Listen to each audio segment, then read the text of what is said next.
¿Qué tal? ¿Cómo le va? Muy buenas noches.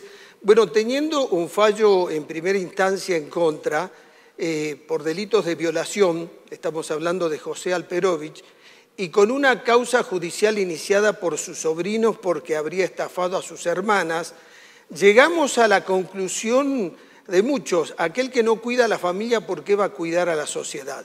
Estoy diciendo esto porque durante el gobierno de José Alperovich se sancionó una constitución que también es el resultado de un abuso del poder. ¿Por qué? Aquella convención constituyente tenía mayoritariamente integrantes de gente afín al Alperovich.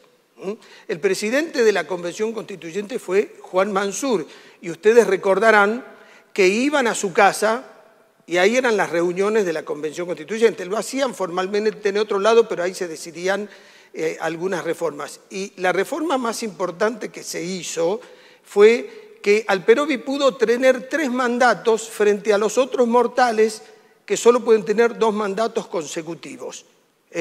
Esto fue convalidado, tenemos que decir, por la Corte Suprema de Justicia de la provincia.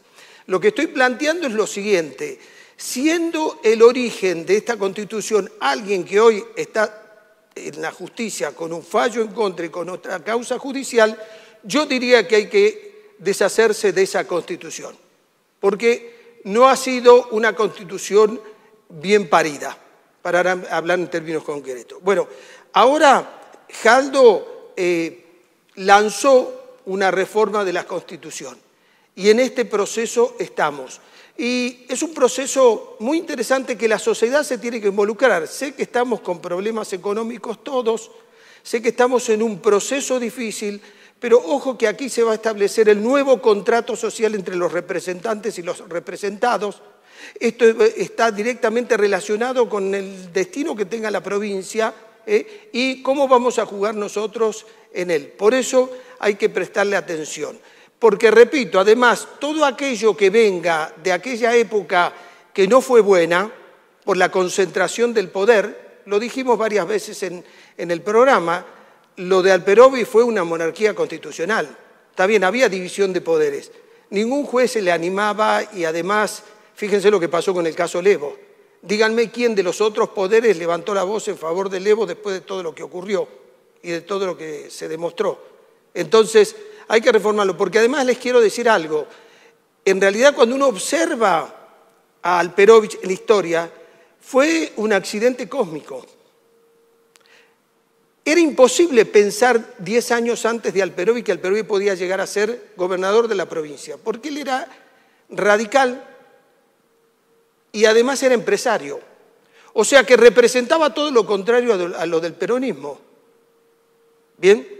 Entonces lo hicieron gobernador del peronismo, lo hicieron cantar la marcha y ahí está Alperovich. Mire, lo de Alperovich me hace acordar a este accidente cósmico que fue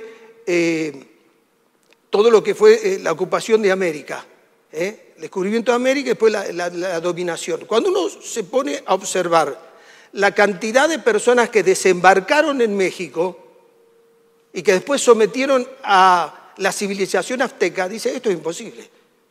A ver, en Occidente estaba el Imperio Romano. ¿Saben que acá en América estaba la civilización azteca, que era monumental, hiperdesarrollada?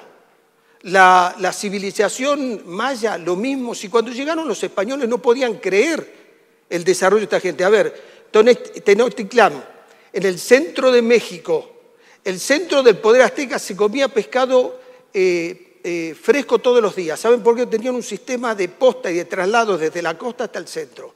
Repito, fue un accidente cósmico que un grupo de gente haya podido dominar estas culturas monumentales. Bueno, esta noche vamos a hablar sobre la reforma de la Constitución. ¿De qué más vamos a hablar? Bueno, también Álvaro Auranes se va a referir a este tema, porque además el sistema electoral, que hay que ponerle mucha atención, no hay ningún sistema electoral que sea neutro. Todo sistema electoral le demuestra a una sociedad quiénes son los que tienen más ventaja para llegar al poder y quiénes son los que tienen más ventaja para sostenerse en el poder, ¿no? Así que vamos a hablar de eso. El otro tema, el jueves pasado, cuando se cumplieron los 30 años de la AMIA, fui invitado amablemente por la Keilah a dar mi testimonio y yo les decía que me sentía en un acto con mis hermanos, porque en realidad los católicos con los judíos somos hermanos, somos ambos de iglesia, o sea, de creencias abrámicas. Venimos de Abraham, igual que el Islam, ¿no?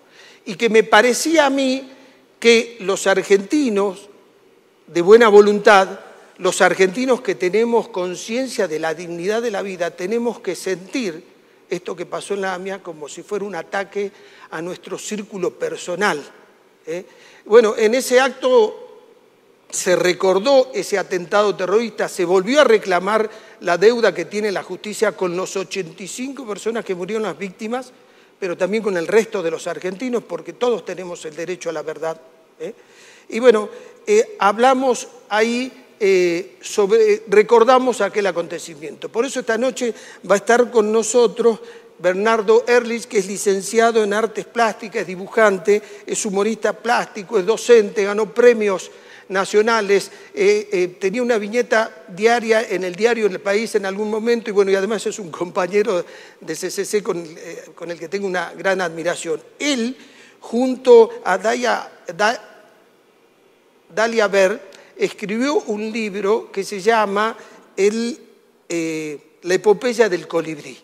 Un libro muy interesante donde hay testimonios y hay dibujos e ilustraciones de Bernardo que hablan sobre la tragedia de la AMIA, una tragedia que pertenece a nuestra historia, una tragedia que es parte de nuestra identidad. Seguramente, si vos sos un joven que tenés 35 años, 30 años, esto te parece una cosa que pasó en otro país. No, pasó en nuestra Argentina y es necesario tenerlo siempre presente porque, como dije en aquel acto, cuando uno pierde la memoria y lo pasa algo al olvido, el próximo paso es la negación.